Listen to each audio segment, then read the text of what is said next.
जय मसीह की प्यारे लोग, एक बार फिर आप सभी को स्वागत करते हैं प्रभु यीशु मसीह के नाम से। और हम जानते हैं कि हमारे साथ में हम जब शामिल होते हैं एक साथ प्रभु का वचन जब हम सीखते हैं, यह बहुत खुशहाली का समय रहता है कि जब हम बैठते हैं और परमेश्वर का वचन को सीखते हैं और सुनते हैं। और आज का जो विषय है वो फिर से मैं कहूंगा कि ये प्रभावशाली वचन, परमेश्वर का वचन प्रभावशाली वचन है। पिछले सप्ताह हमने देखा कि परमेश्वर का वचन के जब जो बर्तिमाई था उसने ना का जवाब नहीं लिया, जवाब में वो ना का जवाब नहीं लिया और उसके जीवन में अद्भुत कार्य हुआ। मैं आज फिर आप लोगों को उत्तेजित करना चाहूंगा कि आप भी अपने जीवन में कभी ना का जवाब ना लीजिए। जब परमेश्वर का वादा, जो भी उसका वादा आपके लिए है, बढ़ंती का वादा, चंगाई का वादा, परिवार में संबंध में जो अच्छा संबंध रहेगा उसका वादा, और हम जीवन में बढ़ंती का वादा जो रहता है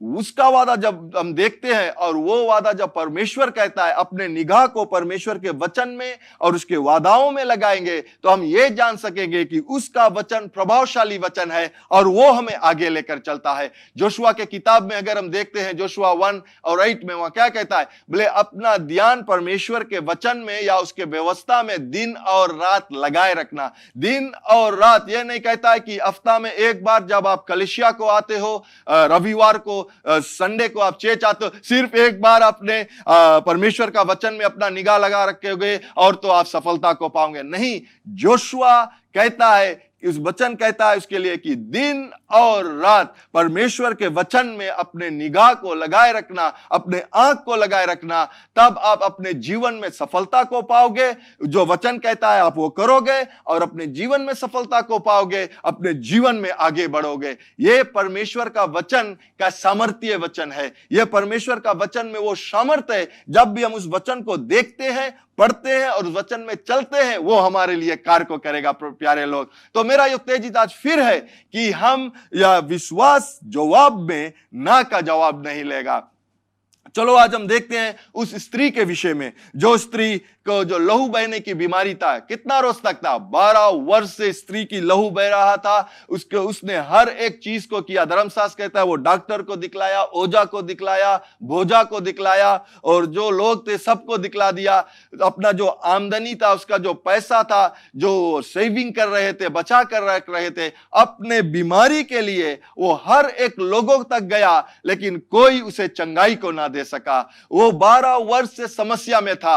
आज आपसे कह सकते हो कि मैं 1 साल, 2 साल या 12 वर्ष मेरा लिए भी हो गया, लेकिन जब आप परमेश्वर के वचन में अपना ध्यान लगाकर रखोगे, परमेश्वर के वचन में अपना आंख लगाकर रखोगे, परमेश्वर के वचन अपने कान से सुनोगे, वो वचन जो प्रभावशाली वचन है वो आपके जीवन में कार्य को करेगा और आपके जीवन में चंगाई को आएगा। वो चंगाई आपके जीवन में प्रकट होगा। मैं आपसे ये कहना चाहता हूं, मुझे याद होता है कि जिस प्रकार से अगर आपको डॉक्टर के पास जाते हो, वो आपको गोली को देता है ना, टेबलेट्स को देता है कि आप इस टेबलेट को ले। वो कहता है कि सुबह को 6 बजे लीजिए, फिर 12 बजे लीजिए दिन में, फिर शाम को 6 बजे लीजिए, फिर रात को 12 बजे लीजिए, फिर सुबह को 6 बजे। क्यों वो कहता है कि इस दवा को आप इतने घंटे बाद लीजिए?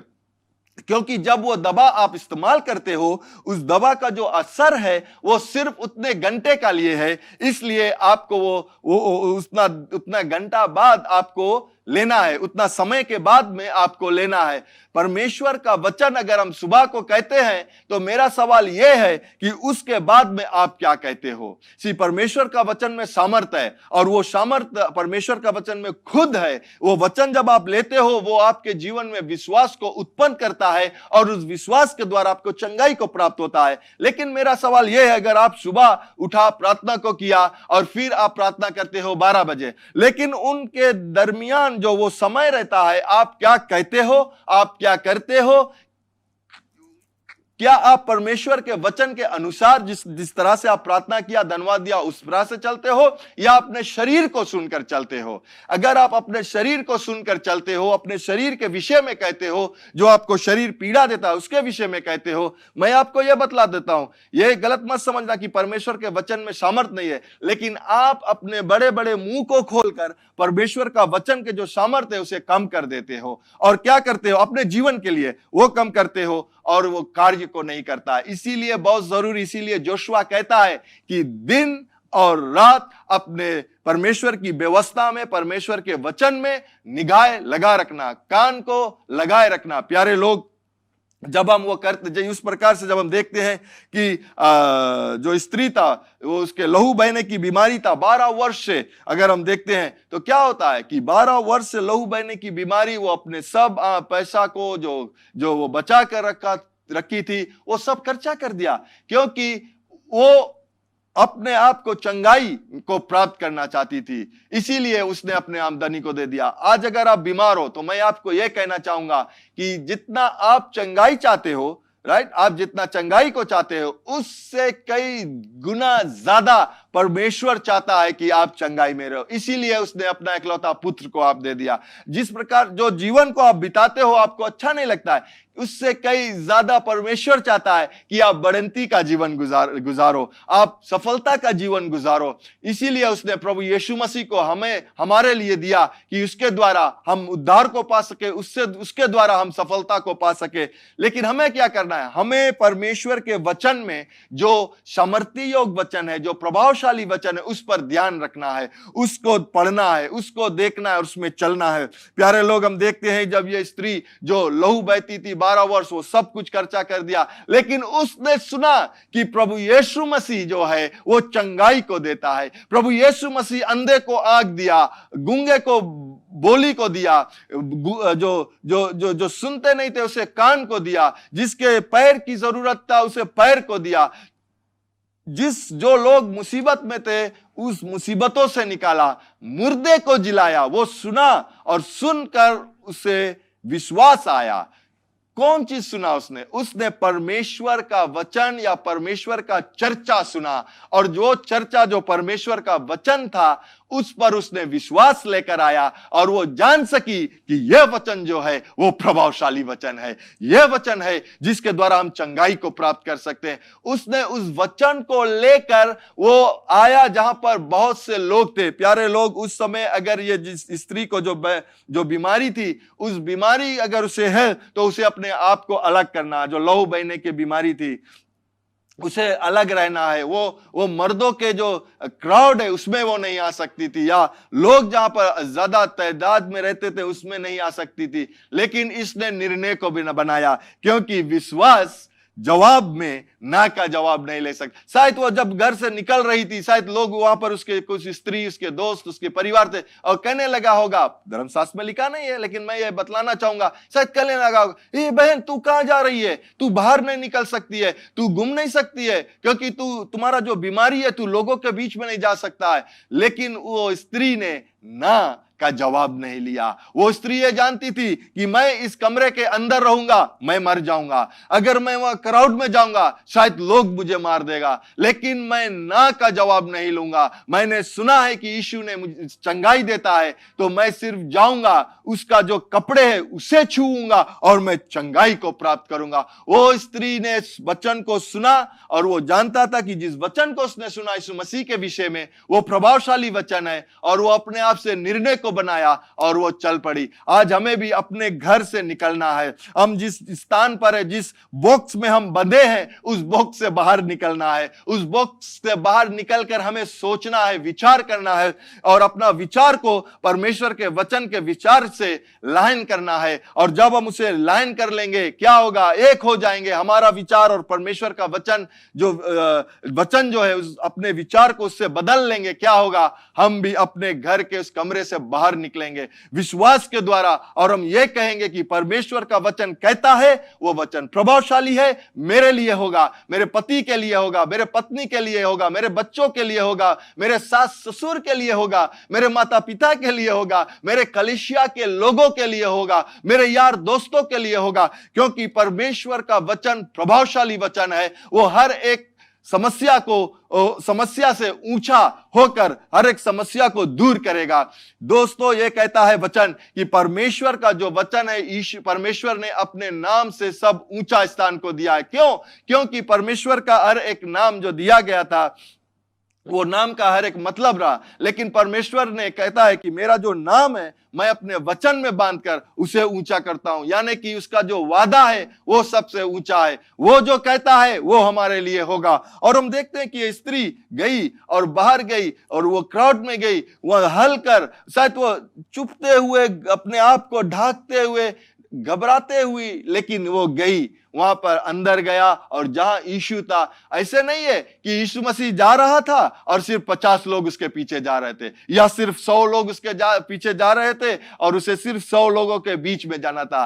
प्यारे लोग, अगर हम धर्मशास्त्र को पढ़े, जहां यीशु था वहां बहुत सारे लोग थे। एक बयान में कहता है 5000 मर्द थे, यानी स्त्री और बच्चों को छोड़कर। यानी कि अगर हम देखते हैं कि ये स्त्री अगर यीशु मसीह के पास पहुंचने के लिए 20,000 लोग के बीच में से वो गई, वो घबराती थी शायद, लेकिन उसका जो विश्वास था वो अटल था कि मैं जाऊंगा, वो कपड़े को छूंगा और मैं समर और चंगाई को प्राप्त होऊंगा। क्या होता है कि जैसे उस स्त्री ने वचन को सुनकर निर्णय को बनाया, वैसा ही उसका हुआ कि वो जाकर प्रभु यीशु मसीह का जो कपड़ा था उसे छुआ और वो तुरंत, धर्मशास्त्र कहता है तुरंत उसका जो लौ बहना का बीमारी था वो रुक गया, जुड़ा गई। और क्या होता है कि वो जब जान गई कि सामर्थ मुझ में आया और वो लुकने लगी, यीशु मसीह को वह पता चला कि उसके शरीर में से सामर्थ गया है, और वो घूम कर देखता है कि किसने मुझे छुआ, क्योंकि मेरे शरीर में से सामर्थ गया।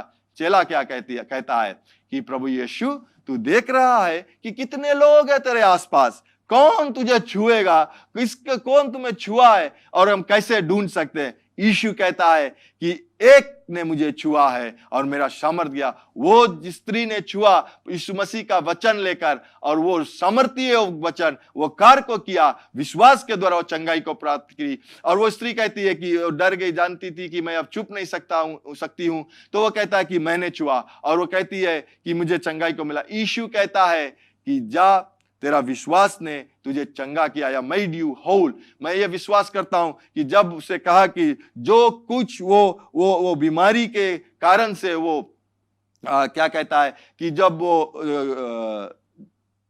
वो अपने जो पैसा था जो गंवा दिया होगा, जो यूज इस्तेमाल कर दिया होगा, यीशु के वचन के द्वारा उस बहन पर आशीष आया होगा कि वो डबल रेस्टोरेशन, जिसे हम कहते हैं, 2 गुना ज्यादा उसे जस्ती मिला होगा। क्योंकि जब परमेश्वर यीशु मसीह कुछ देता है, वो जो हमसे कुछ छीन लिया जाता है या चोरी किया जाता है या कोई हमसे बेईमानी कर लेता है, आज मैं आपको यह कहना चाहूंगा, जब यीशु लौटा कर देगा वो वही नहीं, लेकिन उससे ज्यादा अच्छा और भला और 2 गुना आपको लौटा कर मिलेगा। इस स्त्री को जब चंगाई प्राप्त हुई, चंगाई आया, उसके उसका शरीर का हर एक अंग, मैं कह सकता हूं कि वो चंगाई में आया। वो शायद जो उसका जो उम्र था उस समय का, वो शायद जवान हो गया था, या उसका उम्र, जो उसके शरीर का जो उम्र था वो शायद कम हो गया होगा, स्ट्रेंथ या ताकत या सामर्थ आ गया होगा उस प्रकार से। आमीन। तो हम देखते हैं कि परमेश्वर का वचन जो प्रभावशाली वचन है, और उस वचन पर जब हम विश्वास करते हैं तो विश्वास जवाब में कभी ना का जवाब नहीं लेगा। आज भी आप अपने जीवन में किसी भी प्रकार के जो रिपोर्ट आपको मिलता है, किसी भी प्रकार का समस्या में आप गुजरते हो, शायद आप ऐसा भी सोचते हो कि अब मैं मर जाऊंगा, अब ये ऐसा लगता है कि मैं जी नहीं पाऊंगा, लेकिन आप ये कह सकते हो कि मैं मरूंगा नहीं, वरंतु मैं जीवित रहूंगा और परमेश्वर का वचन को बांटता रहूंगा। कैसे मैं बांटूंगा? मैं ये कहूंगा कि मैं मरने वाली थी या मैं मरने वाला था, लेकिन परमेश्वर का सामर्थ, उसका वचन का सामर्थ मेरे जीवन में आया और मैं आज जी रहा हूं। यह आपका बयान हो जाएगा और आप परमेश्वर का विषय में प्रचार करने लगोगे। प्यारे लोग, मैं यह कहना चाहता हूं कि जब हम निराश नहीं होगा अपने जीवन में, हम हर एक समय उत्तेजित को प्राप्त करेंगे। दाऊद को क्या हुआ? दाऊद भी गया लड़ाई में, जीत कर आए, जिगलग से वो जीत कर आए, और जब अपने शहर में आए, क्या हुआ? वहां पर जो दूसरे देश का जो दुश्मन था वो लोग आए, वहां पर उसका जो सिटी था, शहर को जला दिया, और जितना भी स्त्री, लड़का, लड़की था और जितना भेड़ बकरी था, सबको बंदवाई में लेकर चला गया। जब यहां पर जीत के आए, लेकिन जब घर पर आए, जो देखा कि वो हार गया था, वहां पर कोई था नहीं बचाने के लिए। दाऊद को उसके सेना जो थे, साथी थे, वो उसको पत्थरवार कर कर मारना चाहते थे। दाऊद के साथ में कोई नहीं था जो उत्तेजित कर सकते थे। प्यारे लोग, दाऊद के साथ में कोई नहीं था, वो भी खुद रोया। उस धर्मशास्त्र कहता कि इतना रोया कि उसके आंसू जुड़ा गया और आंसू नहीं निकल पाए। लेकिन वो उस समय अपने आप को उत्तेजित को किया। कैसे? कि परमेश्वर तू मेरे साथ था। जब वो शेर आया और वो भेड़े को लेकर जाने के था, तुमने सामर्थ को दिया। शेर के मुंह से मैंने भेड़ा को निकाला, उस भालू के मुंह से मैंने भेड़ा को निकाला। वो अपने आप को उत्तेजित करने लगा। मैं आपको उत्तेजित करना चाहूंगा कि आप खुद परमेश्वर के वचन से आप अपने आप को उत्तेजित कीजिए। कभी निराश ना हो। निराशा आएगा, मैं यह नहीं कहता हूं कि निराशा नहीं आएगा, मैं यह नहीं कहता हूं कि समस्या नहीं आएगा। आप संसार में हो, समस्या आएगा, लेकिन आप खुशहाली को मनाइए, क्योंकि यीशु कहता है कि मैंने इस संसार पर विजेता को पाया है और उस विजेता को पाकर वो हमें दिया है, अपना शांति को हमें दिया है और हम इस जीवन को शांति से गुजार सकते हैं। हम अगर समस्या को देखेंगे तो समस्या हमारे लिए बड़ा हो जाएगा। यीशु हमारे सामने खड़ा होगा, लेकिन हमारे बीच में, जैसे नहीं, अगर हम देखते हैं बलून को, अगर हम उसे हवा को भरते हैं, अगर आपके सामने कोई खड़ा रहेगा तो वो थोड़ा हवा भरेगा, उसका चेहरा दिखाएगा, आप स्माइल कर सकते हो, उसे मुस्कुरा सकते हो देखकर। लेकिन जब आप उस बलून में आप हवा को भरते रहेंगे, उतना बड़ा हो जाएगा कि सामने जो व्यक्ति खड़ा रहेगा उसे आप देख नहीं पाओगे। इसी प्रकार से अगर आप अपने मन में, अपने जीवन में सिर्फ समस्या का विषय में सोचते रहेंगे तो ये समस्या आपके जीवन में बड़ा हो जाएगा। अगर आप सोचते रहेंगे कि मैं कमी है मेरे जीवन में, हर एक समय मैं कमी में ही रहूंगा, जो कमियां है वो आपके जीवन में कमी लेकर आएगा, क्योंकि आप विचार करते हो, आप उस कमी को देखते हो। अगर बीमारी आता है, अगर आप बीमारी को देखते हो कि मैं कभी नहीं संगाई पाऊंगा, कभी नहीं मैं उठकर चल पाऊंगा, इतना दिन हम चलत रहा, अब नहीं, क्या करूंगा, मुझे कौन मदद करेगा, क्या होगा कि आप अपने जीवन में वही पाओगे जो आप सोचोगे। लेकिन आप ये समस्या को नहीं देखते हो। मैं ये नहीं कहता हूं कि नहीं है, वो है, लेकिन उस समस्या से बड़ा जो आपको देखना है वो प्रभु यीशु मसीह को देखना है। अगर आप उसे देखते हो या आप उसके वचन को देखते हो, वो समस्या आपके लिए छोटा छोटा छोटा हो जाएगा और क्या होगा कि वो आपके जीवन से निकल कर चला जाएगा, क्योंकि अब आपका विचार वो समस्या के लिए नहीं है, लेकिन वो जवाब के लिए है जो यीशु उस समस्या के विषय में कहता है। वो विश्वास में आप खड़े होंगे। प्यारे लोग, उसी प्रकार से दाऊद ने भी जब लोग उसके विरोध में आए, वो अपने आप को उत्तेजित को किया, अपने आप को वो खड़ा किया और परमेश्वर से कहता है कि मुझे जब आप सामर्थ दोगे तो मैं जाकर लड़ाई को लड़ सकूंगा। वो क्या होता है कि वो यीशु, परमेश्वर कहता है कि जाओ, मैं तुम्हारे साथ हूं। दाऊद जाने को था और उसने फिर अपने सेनाओं से कहता है कि मैं जा रहा हूं लड़ाई में और मैं जीत कर आऊंगा, क्या तुम मेरे साथ आओगे? लोग कहता कि चलो। एक व्यक्ति ने खड़ा हुआ, अपने आप को उत्तेजित करके खड़ा हुआ। सब लोग जो उसे मारना चाहते थे वो शामिल होकर उनके साथ में गया, लड़ाई को लड़ा, जीत कर लेकर आया हर एक लोगों को, जो बंधुआई में लेकर गया। धर्मशास्त्र कहता है कि कोई भी इसमें से खोया नहीं था, सबको लेकर आए। इसी प्रकार से अगर आप अपने परिवार में अकेला खड़ा होगे, आपको देखकर आपके परिवार आपके साथ में खड़ा हो सकता है। शायद शुरुआत में ये कहेंगे, ओ इसके देखो, जब देखो परमेश्वर का वचन ही बोले, जब देखो ये बोले कि यीशु मसीह मेरे साथ में, जब कुछ दिखाए नहीं है लेकिन बोलते रहे। मैं ये कहना चाहूंगा कि आपका न्यों जो है, आपका जो न्यों है इस वचन में लगाए रखिए, और क्या होगा, ये वचन आपके जीवन में प्रभावशाली होगा और जो जिस चीज के लिए आप विश्वास करते हो वो आपके लिए होगा। आप सिर्फ अकेले आपके परिवार में खड़े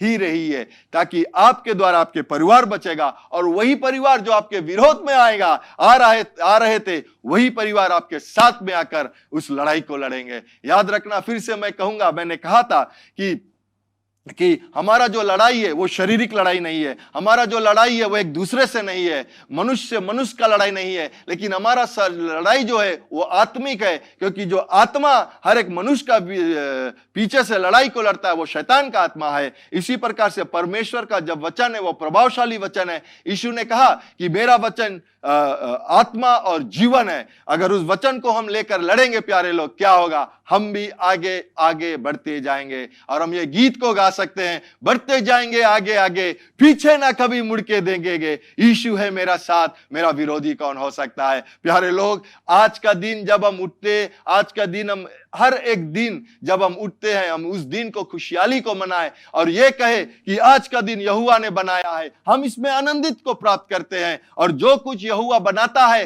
वो कहता है कि वो अच्छा और बड़ा है और वो आशीष को देता है। हमें क्या करना है? सिर्फ हमें डोमिनियन को लेना है या हमें उस अधिकार को लेना है और फिर हमें फलवंत होना है और बढ़ना है अपने जीवन में, क्योंकि परमेश्वर ने कहा कि take dominion, be fruitful and multiply. अधिकार को लीजिए और फलवंत होइए और बढ़ंती को प्राप्त किए। परमेश्वर ने कहा, उस वचन को हम लेंगे अपने जीवन में और हम आगे को बढ़ेंगे। प्यारे लोग, मैं फिर से यहीं पर समाप्त करूंगा आज का वचन और मैं ये विश्वास करता हूं कि जरूर इस वचन से आपने उत्तेजित को प्राप्त किया है। मैं आप सभी के लिए प्रार्थना करना चाहता हूं, जो भी समस्या से आप गुजरते हो, अपने समस्या को प्रभु यीशु मसीह के पास लेकर उसको दीजिए, प्रार्थना में लाकर वहां पर छोड़ दीजिए, फिर उसे उठाकर ले जाना नहीं, वहीं पर छोड़ दीजिए और शांति को प्राप्त कर वहां से आप जाइए। आपके जीवन में सफलता, एक एक कदम, हर एक कदम आप बढ़ाते हो, विश्वास में वो कदम को बढ़ाइए। तो क्यों ना हम प्रार्थना को करें।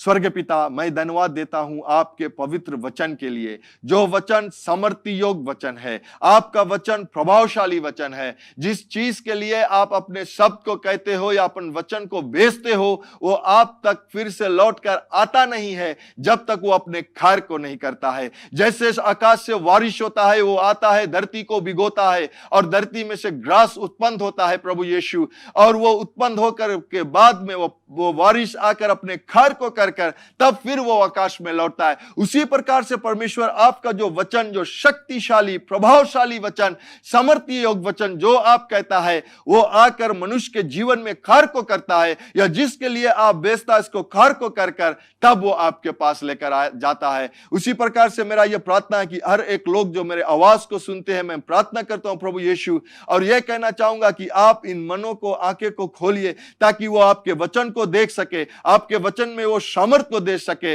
और उस वचन को लेकर अपने जीवन में चल सके। पिता की ये लोग यहां वहां दौड़े नहीं, लेकिन अगर से दौड़ना है तो आपकी वचन की ओर दौड़ना है। अपने समय को बिताते हैं आपके वचन में और वो वचन प्रभावशाली इनके जीवन में होगा। मैं प्रार्थना करता हूं उन लोगों के लिए जो इस समय पर नौकरी की जरूरत है, प्रभु यीशु आप उस दरवाजों को खोलता है जहां पर नौकरी है, और ऐसा नौकरी जो बढ़ंती को करेगा। प्रभु यीशु, ये लोग अपने जीवन में बढ़ंती करता है, चंगाई में अपने जीवन को व्यतीत करता है, क्योंकि आपने चंगाई को दिया, और आपका आशीष सर्वदा इन लोगों के साथ में रहे, प्रभु यीशु मसीह के नाम से, आमीन। आपने प्रभु यीशु मसीह का वचन सुना है, और प्रभु यीशु मसीह यह भी कहता है कि मार्ग, सत्य, जीवन मैं हूं, बिना मेरे द्वारा आप पिता के पास नहीं जा सकते हो या पिता से मिल नहीं सकते हो।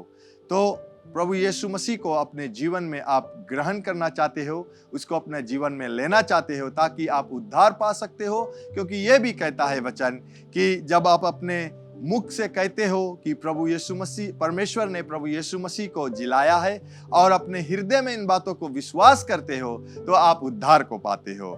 तो अगर आप अपने जीवन को प्रभु यीशु मसीह के देना चाहते हो और पवित्र आत्मा को अपने जीवन में लेना चाहते हो, तो मेरे बाद में इस प्रार्थना को आप कीजिए। कहिए, स्वर्ग पिता, मैं विश्वास करता हूं यीशु मसीह प्रभु है, जो क्रूस पर अपना प्राण दे दिया, और पिता आपने तीसरे दिन बाद उसे फिर से जिलाया है मुझे पाप से क्षमा करने के लिए। प्रभु यीशु मसीह, मैं आपको अपना जीवन का प्रभु बनाता हूं। आज से मैं आपके मार्ग में चलूंगा, आज से मैं आपके सेवा करूंगा। मैं प्रार्थना करता हूं कि मुझे पवित्र आत्मा से भर दीजिए, जो मेरे जीवन के हर एक दिन को आपके मार्ग में चलाएगा। यीशु मसीह के नाम से मैं ये प्रार्थना करता हूं, आमीन। अगर आपने इस प्रार्थना को किया है पहली बार, तो जरूर आप हमें संपर्क कीजिए ताकि हम आपको वचन जीवन में आगे बढ़ने के लिए सिखला सके। और आपको हम धन्यवाद देना चाहते हैं हमारे साथ में शामिल होने के लिए आज। और अगले मिलने तक ये याद रखना कि स्वर्ग पिता जो विश्वास योग्य है वो आपसे प्रेम रखता है, प्रभु यीशु मसीह भी जो विश्वास योग्य है वो आपसे प्रेम रखता है। यहाँ JCLM में हम लोग आपसे प्रेम रखते हैं, आपके लिए प्रार्थना करते हैं, और यीशु मसीह ही प्रभु है। Bye bye. Learn more from God's Word and send us your prayer request by visiting our website www.jclm.org, or you can like our Facebook page, Jesus Christ is Lord Ministries, to keep up with the Now Word of the Lord for the season. Follow us on Instagram, JCLM Fiji.